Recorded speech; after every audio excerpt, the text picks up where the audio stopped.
ප්‍රේමන්ත සහෝදර සහෝදරියනි, ඔබට මතක නම් වසර අවසානයේදී පැවැත් වූ සුද්ධෝපය තුළ අපි කතා කළා දෙවියන් වහන්සේ මොනතරම් අපට ආදරේද කියන මහා බලගත් පණිවිඩය. මොන ප්‍රශ්නාවත් මොන කරදරාවත් දෙවියන් වහන්සේ ඔබවයි මාවයි අතහරින්නේ නැති බව අපි එදා මෙනෙහි කළා. අපි දන්නවා දෙවියන් වහන්සේට බෑ අපිව අමතක කරන්නට, අපි උන්වහන්සේව අමතක කළත් මම නුඹ කිසිදා අමතක නොකරමි. නිසා ප්‍රේමන් සහෝදර සහෝදරියනි, මේ අවුරුද්දට පාතබන අපට උන්වහන්සේ නැවත මතක් කර දෙනවා මේ පණිවිඩයම, මම ඔබ සමග සදාටම සිටිනි.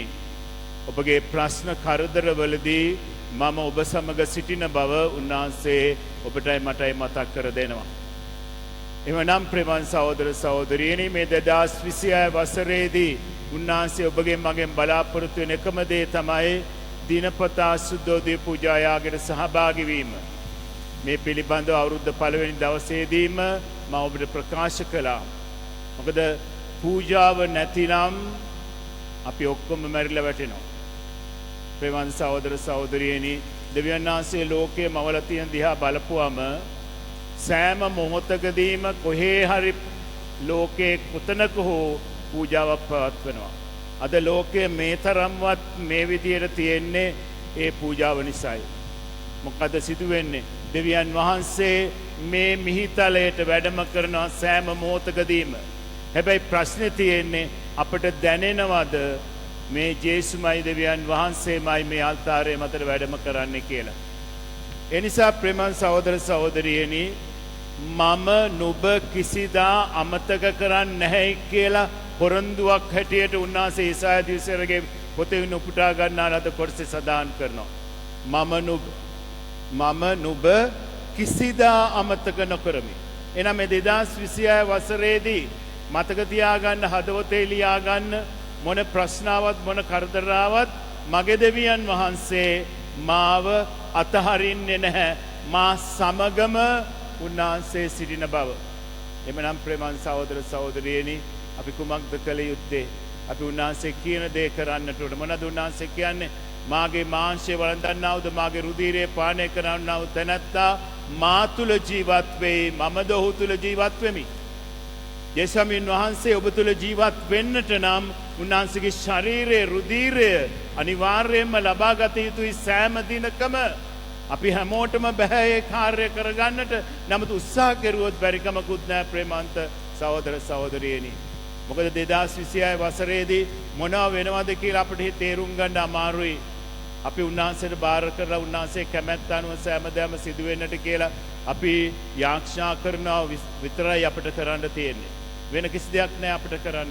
අපි මොනවද වෙන්න යන්නේ කියලා කල්පනා කරගෙන හිටියට හරියන්නේ නෑ. ස්වාමිනී, මොන දේ වුණත් ඔබ වහන්සේගේ කැමැත්තයි ඉෂ්ට වෙන්නේ. ඒ කැමැත්ත ඒ ආකාරයෙන්ම ඉෂ්ට වෙන්නට කියලා යාඥා කරන්න. එනිසා හදවතේ ලියා ගන්න මාසේ පළවෙනි සිකුරාදා, අවුරුද්දේ පළවෙනි සිකුරාදා, මම නුඹ කිසිදා අමතක නොකරමි. කිසිදා අමතක නොකරමි. තේරෙනවද පැහැදිලිවම? මම නුඹ කිසිදා අමතක නොකරමි. මම ඔබ සමග සෑම මොහොතකදීම උන්වහන්සේ සිටින බව ඔබටයි මටයි අද මේ මාසේ අවුරුද්දේ පළවෙනි සිකුරාදා දවසේදීම ඔබට මට මතක් කර දෙනවා. එhmenan පළමුව අපගේ දිව්‍ය පූජා යාගයට සහභාගී වීමේ තිබෙන වැදගත්කම, දෙවෙනුව සුද්ධෝදයපමාලයේ දිනපතා උච්චාරණය කිරීම. හැබැයි අපි යාක්ෂා නොකරුවොත් අපේ පවුල සම්පූර්ණයෙන්ම යක්ෂයාට ඇහැ ගන්නවා. ඒතර මතක තියාගන්න. මොකද මේ යක්ෂයාට කසපාරයි සුද්ධෝදයපමාලය. යක්ෂයාට කසපාරයි සුද්ධෝදයපමාලය. ඒතර අපි යාක්ෂා නොකරනවායි කියන්නේ අපි යක්ෂයාට ආදරෙයි. පැහැදිලිද? පැහැදිලිද ඔබට? අපි යාක්ෂා නොකරනවායි කියන්නේ යක්ෂයාගේ පවුලක් අපි. ඒතර 2026 වසරේදී ඔබ යක්ෂයාගේ පවුලක් වෙනවද? දෙවියන් වහන්සේගේ පවුලක් වෙනවද කියලා කල්පනා කර බලන්න. හොඳට කල්පනා කර බලන්න. මේ මොහොතේ උත්තරයක් දෙන්න දේව අම්මට ජේසුට කියන්න නෑ අපේ ගෙදර අපේ නිවස යක්ෂයාගේ නිවසක් නෙවෙයි. අපේ ගෙදර අපි හැමදාම යාක්ෂා කරනවා. පුළුවන් ද ඔබ හැමෝටම මේ දේ කියන්නට? කල්පනා කර බලන්න. කල්පනා කර බලලා කියන්න ජේසුට උත්තරයක් දෙන්න. ජේසුනි අපේ ගෙදර හැමදාම අපි කොන්ද කියනවා. අපේ නිවසේදී අපි හැමදාම කොන්ද කියනවා. ඒ නිසා ප්‍රේමන් සහෝදර සහෝදරියනි සුදෝ ජපමාලය අපි දිනපතා උච්චාරණය කරනවා නම් දිනපතා සුදෝදේ පූජා යාගයට අපි සහභාගී වෙනවා නම් අපි කිසි විටක අපිට කිසිම දෙයකට බය වෙන්නට අවශ්‍යතාවයක් නැහැ. සහෝදර මතක තියාගන්න නැවත නැවතත් කියනවා මම නුඹ කිසිදා අමතක නොකරමි. මට බෑ ඔබ අමතක කරන්නට. මං කොහොමද ඔබ අමතක කරන්නේ? ඔබ මගේ දුවෙක්, ඔබ මගේ පුතෙක්. ඉතින් පුතෙක් කොහොමද තාත්තා කෙනෙකුට අමතක කරන්න පුළුවන් වෙන්නේ? ඒක කරන්න බැරි දෙයක්. ඒ නිසා ප්‍රේමන් සහෝදර සහෝදරියනි අපි උන්වහන්සේට බාර කරමු මේ අවුරුද්ද උන්වහන්සේ කැමැත්ත අනුව සෑම දෙයක්ම සිදුවන්නට කියලා. ඊළඟට ප්‍රේමන් සහෝදර සහෝදර දේ වචනයට අපගේ අවධානය යොමු කරුවොත් ඉතාමත් වැදගත් පණිවිඩයක් ඔබට මට උන්වහන්සේ දෙනවා සුජවන්තුමා ලියු ලිපියෙන්. මොකද්ද උන්වහන්සේ දෙන පණිවිඩය? අද මුළු ලෝකයේ පුරාම මූලධර්මවාදී කණ්ඩායම් තියෙනවා 46000කට වඩා මූලධර්මවාදී කණ්ඩායම් තිබෙනවා. මතක තියාගන්න මේ ලෝකයේම තිබෙන එකම සභාව කතෝලික සභාව විතරයි. අපි ඒක අපේ විශ්වාස ලක්ෂණයේදී අපි ප්‍රකාශ කරනවා. අපෝස්තලවරුන්ගෙන් පැවතෙන එකම සුද්ධ වූ කතෝලික සභාව කෙරේ මම විශ්වාස කරමි. එමනම් අනිකුත් සභාවල් කොහෙන්ද කියලා බහන්න පුළුවනි. මේ හැම සභාවම පටන් ගත්තේ මිනිස්සු විසින්. නමුත් ජේසු පටන් ගත්ත එක සභාවයි පේදුරුනුඹ පර්වතය. මේ පර්වතය මත මාගේ සභාව ගොඩ නගමි. මරණයේ බලයට වද එය පරාජය කළ නොහැකිය. එමනම් ඒ සභාවේ සමාජිකාවයන් වශයෙන් අපිව දෙවියන් වහන්සේ තෝරගත්තට අපි උන්වහන්සේට හදවතින්ම ස්තුතිවන්ත විය යුතුයි, ප්‍රශංසා කළ යුතුයි. එමනම් මුල්දර්වාදී කණ්ඩායමලාගෙන් කවුද ඔයගලන් සභාව පටන් ගත්තේ කියලා ඇහුවොත් එයාට කවදාවත් කියන්නට බෑ ජේසු පටන් ගත්තයි කියලා. ජේසු පටන් ගත්තේ නැහැ.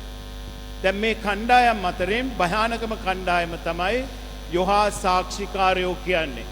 සමහරවිට ඔබ දකින්න ඔය පාරේ පොත් රාක්කයක් තියාගෙන සමහර කාන්තාවන් සමහර පිරිමි අය ටයිකෝඩ් ගහගෙන ඔය පොත් බෙදන ආකාරය ඔබ දකිනවා. විශේෂයෙන්ම ඉතාලිය වගේ රටවල් වල උදේ පාන්දර රෝමේ ටර්මිනි එකේ රේල්වේ ස්ටේෂන් එකේ මේ පොත් බෙදා දෙන අය ඕන තරම් අපි දකින්නට ලැබෙනවා. ඒ නිසා මතක තියාගන්න මේ අයගෙන් පරිස්සම් වෙන්න කියලා. අද දේවචනය තුල කියනවා මේ අය ගැන කතා කරනවා. බොරුකාරයා කවරෙක්ද? ඔව් අන් කිසිවෙකු නොව යේසුස්වමින් වහන්සේ ක්‍රිස්තුස් වහන්සේ නොවේයි කියන තැනැත්තාය අන්ත ක්‍රිස්තු ඔහුමය ඇන්ටික්‍රයිස්ලා කියලා කියනවා. අන්ත ක්‍රිස්තු කියන්නේ ක්‍රිස්තුන් වහන්සේව හඳුනන්නේ නැති අය, ක්‍රිස්තුන් වහන්සේව ප්‍රතික්ෂේප කරන අය. දැන් යෝහා සාක්ෂිකාරයෝ යේසුස්වමින් වහන්සේව පිළිගන්නේ නැහැ. එයා පිළිගන්නේ නැහැ ජේසු කුරුසයේ උකුතුණයි කියලා. ජේසු උත්ථාන උණයි කියලා පිළිගන්නේ නැහැ. ජේසු දෙවියන් වහන්සේගේ පුත්‍රයා නොවයි කියලා පිළිගන්නේ නැහැ. ඒ නිසා මේ අය සාතන්ගේ අන්ත ක්‍රිස්තුලා කියන එක අමතක කරන්නට එපා. ඒ නිසා ඔවුන්ගෙන් පරිස්සම් වෙන්න කියලා, ඔවුන්ගෙන් පරිස්සම් වෙන්නට කියලා උන්වහන්සේ අපිට අද මතක් කර දෙනවා ජෝන්තුමා ලියු ලිපියෙන්. ප්‍රේමන්ත සහෝදර සහෝදරියනි, අනිත් කාරණේ තමයි මේ යෝහා සාක්ෂිකාරය කියන අය ලේ ගන්න දෙන්නේ නැහැ. දැන් බැරි වෙලාවත් එහෙම රෝගියෙක් අසනීප වුණොතින් ඒ රෝගියාට ලේ දෙන්න තහනම්. දැන් මේ වගේ හොඳ ඒ වගේ සිදුවීම් ගොඩාක් සිදු වෙලා තිබෙනවා. එක අවස්ථාවකදී අනුරාධපුරයේ සිට කුඩා ළමයෙක්ව ගෙනාවා ලේඩි රිජ්වේ ආරෝග්‍ය ශාලාවට. වෛද්‍යවරු කිව්වා මේ දෛරියට ලේ දෙන්න ඕනයි කියලා. එතකොට එතන හිටිය ඇගේ තාත්තා කියනවා නෑ අපි යෝහා සාක්ෂිකාරයෝ අපි ලේ දෙන්න අපිට ලේ ගන්න තහනම්. දැන් වෛද්‍යවරු කල්පනා කරනවා මේ දරුවා මරන්න දෙන්නේ දැන්. දැන් ලේ ගන්නීමේ තහනම් කියලා තමයි යෝහා සාක්ෂිකාරයෝ කියන්නේ. ඉතින් ඒ නිසා ප්‍රේමන් සහෝදර සහෝදරිය අවසානයේදී බලෙන් තමයි තාත්තගේ කැමැත්ත නැතුව තමයි මේ දරියව කොහොම හරි සුව කරගත්තේ. ඒ නිසා ප්‍රේමන් සහෝදර සහෝදරියනි මේ බහුබූත කතා කියන මේ යෝහා සාක්ෂිකාරයන්ගෙන් පරිස්සම් වෙන්න. මොකද මේ පැත්තෙත් එහෙම දුවනවා මේ අය. ඒ නිසා මේ අයගෙන් පරිස්සම් වෙන්න කියලා සුදෝ ජෝහන්තුමා සදාන් කරනවා. උන්වහන්සේ කියනවා මේ අයව ගේට්ටුවෙන් ඇතුළට ගන්නට එපයි කියලා. ගේට්ටුවෙන් ඇතුළටවත් ගන්න එපයි කියලා උන්වහන්සේ සුදෝ ජෝහන්තුමා සදාන් කරනවා. මේ එන්නේ අන්ත ක්‍රිස්තුලා කියලා උන්වහන්සේ සදාන් කරනවා.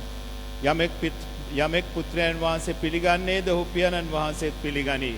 එතකොට මේ අය කතා කරන්නේ යෝහා දෙවියන් වහන්සේ විතරයි. යේසුව පිළිගන්නේ නැහැ. හැබැයි ඉතින් මේ අය තමයි බොරුකාරයෝ කියලා සුදෝ ජෝහන්තුමා සදාන් කරනවා. මේ කාරණා මම ඔබට ලිව්වේ ඔබ මුලා කරන්න උත්සාහ කරන අය සම්බන්ධයෙන්. උන්වහන්සේගේ ලැබූ ආලේපය ඔබ තුළ පවතින හේයින් ඔබට ඉගැන්වීමට අන් කිසිවෙක් වුමනා නැත. උන්වහන්සේගේ ආලේපය ඔබට සියල්ල උගන්වනු ඇත. එය සත්‍යමය, අසත්‍යයක් නොවේ. ඒ ආලේපය ඔබට ඉගැන්වූ පරිදි උන්වහන්සේ තුල රැඳී සිටින්න. ඉතින් මාගේ ප්‍රියාදර දරුවෙනි, උන්වහන්සේ තුල පවතින්න. එසේ කළ යුත්තේ උන්වහන්සේ ප්‍රකාශ වූ විට ඔබ නිසකවම සිටින පිණිසත් උන්වහන්සේගේ ආගමනයේදී ඔබ උන්වහන්සේ ඉදිරියේ ලැජ්ජා රහිතව සිටින පිණිසත්ය.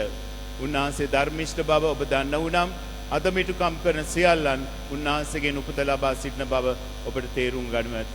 ඒ නිසා ජෝහන්තුමා ලියූ මේ ලිපිය තුලින් ඔබටයි මටයි මතක් කර දෙනවා මේ මූලධර්මවාදී කණ්ඩායම් වල අයගෙන් පරිස්සම් වෙන්න.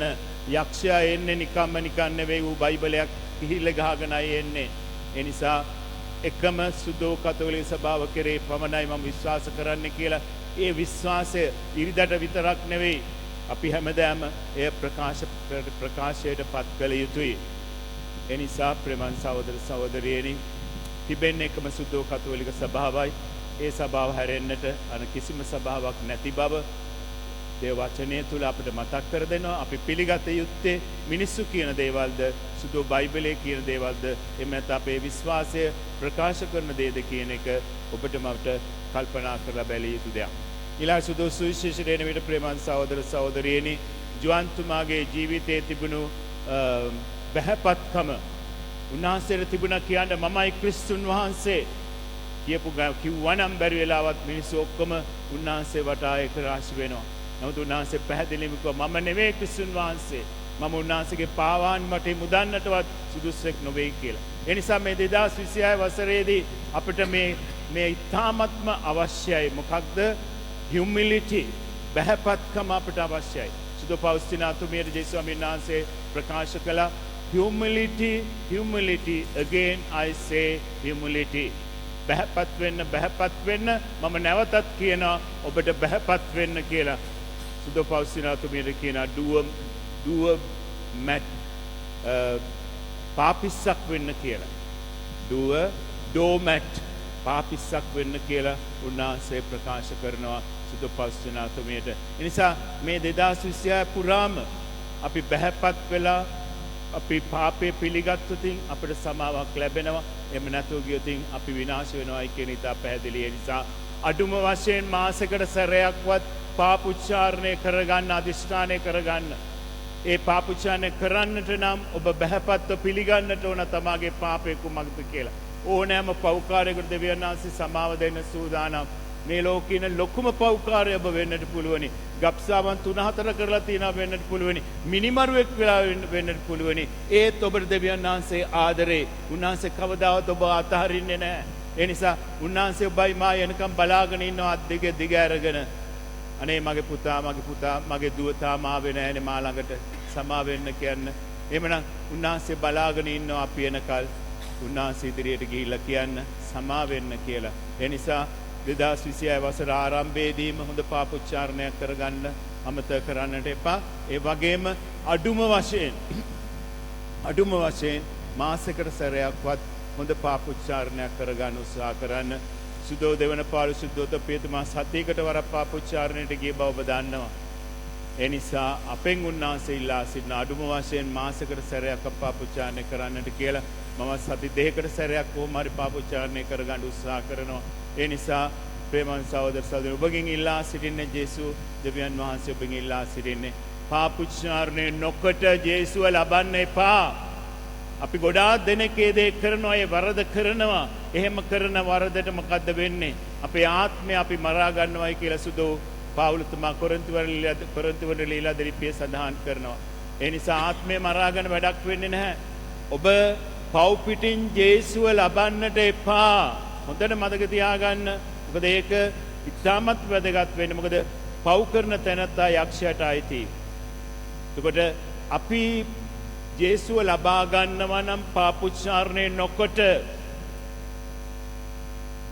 ජේසුට අපේ ආත්මයට ශරීරයට වැඩම කරන්නට බෑ. පැහැදිලි. දැන් බලන්න අත්තල්දා රාත්‍රිය අවුරුද්දදා රාත්‍රිය කී දහක් සබ්සාද වංශය ලැබුවාද පාපුච්චාරණය නොකොට? ඔබත් ඒ අතරද? කල්පනා කර බලන්න.